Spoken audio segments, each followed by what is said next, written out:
I'm Corey Passett here with our Stevie Moore, the MC this year at this year's Culture Shock. He's also going to be playing with his band, Tropical Ooze. That's right. A lot of people know who you are here, but a lot of people also don't. Well, tell us a little bit about yourself. I'm a home recording artist since 1866. I'm from Nashville, Tennessee, and I've been just recording my own stuff at home, DIY, for as long as I can remember, and lived in Jersey for 30 years, and was asked to host this thing, and it's remarkable how just the whole thing about being the granddaddy of DIY, and it's like you can only really prove that when the kids come up and want to shake your hand, you're my hero and all of that. So that's just, I can't escape. I got to get some bodyguards soon, but things are good. Been working hard for a long, long time. Like 400 albums, 400 YouTubes, just nonstop. That's pretty much my career. Yeah. About the 400 albums, I did some math before, and judging by when you started, that would be around 9 albums a year. How have you been able to keep up and continue to do music at such an intense pace? I know. That's how the math works, and yet it's like, well, my whole shtick has always been like everything I've ever recorded is released, but it's not really a release. It's just available for everybody that wants it. I've been in the mail order for a long, long time, long before the internet. Of course, when the net came, then that's just ideal for me because I can reach out and touch all the fans all around the world, direct, no middleman. I've had labels. I've had records out on labels many times, and yet never been affiliated with being trapped within the music industry, whatever. It's always been my own call. And I do all kinds of music. Variety is my specialty.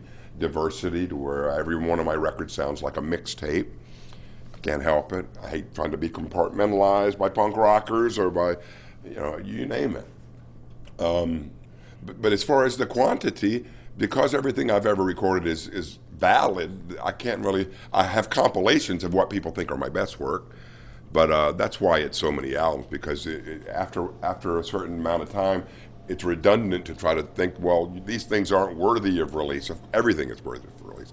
Dub, spoken word, unfinished stuff, lo-fi acoustic, all that stuff's really trendy these days, Yeah. Everything's valid. Enough of this, super high quality, mainstream, major label, 48 track recordings. If that's what you want, go get it, but that's not what I do. But that's why, I record all the time. My whole life has been doing it. Press the record button.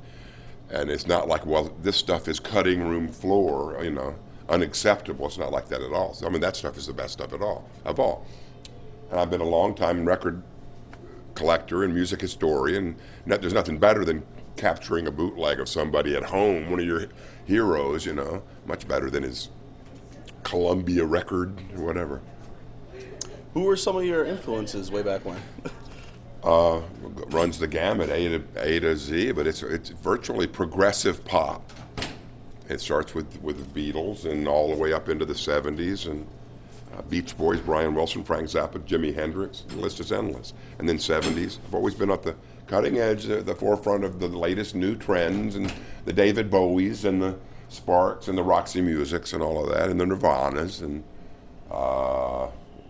that's they're all influential, but even classical and comedy and hillbilly. I'm from Nashville. I wasn't much on country music growing up. My father is a legendary Nashville bass player who played with Presley and Roy Orbison and Patsy Cline, all those people. And I was even slow to get into blues, but after a while I had to go back and search for all the Muddy Waters, and it's all valid. It really is. Zappa, major influence. Because I'm also like cut and paste, throw it all in the blender and see what happens. Wreaking havoc with music, there's nothing better. And living in this world of tunnel vision, trying to put things into pockets and stuff, not for me. And now suddenly I'm celebrated as if I invented this thing. And I just still don't understand what's the problem with radio, with whatever it is, the music industry itself, and kids only wanting to hear Britney and Christina Aguilera.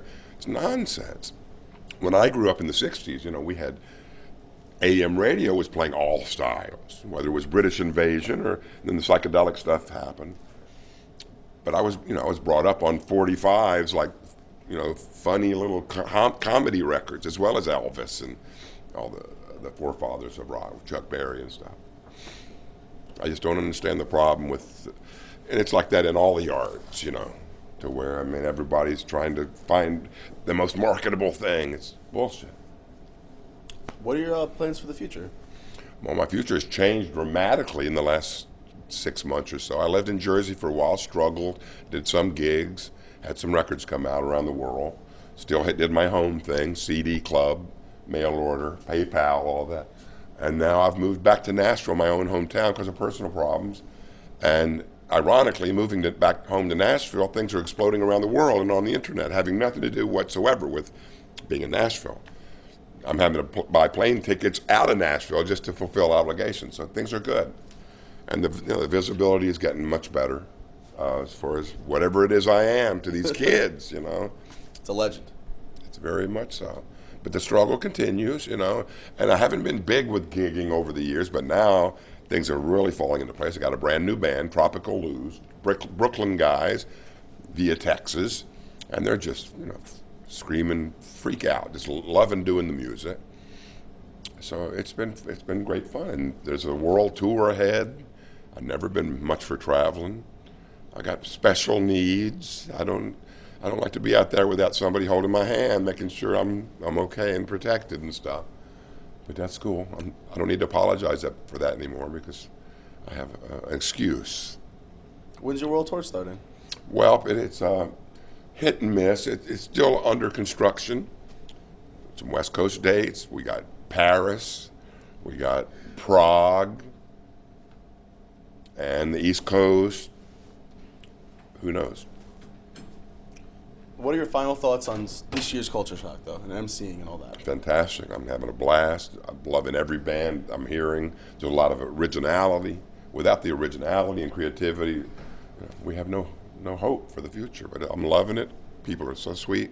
So it's just wonderful. It's a whole new world, like I'm on another planet or something. So could you rescue me from this madness? No, everything's wonderful. Loving it. Thank you very much. Roll tape. Even better. Fantastic. I wish I could do that. I got my finger in a socket, electric socket.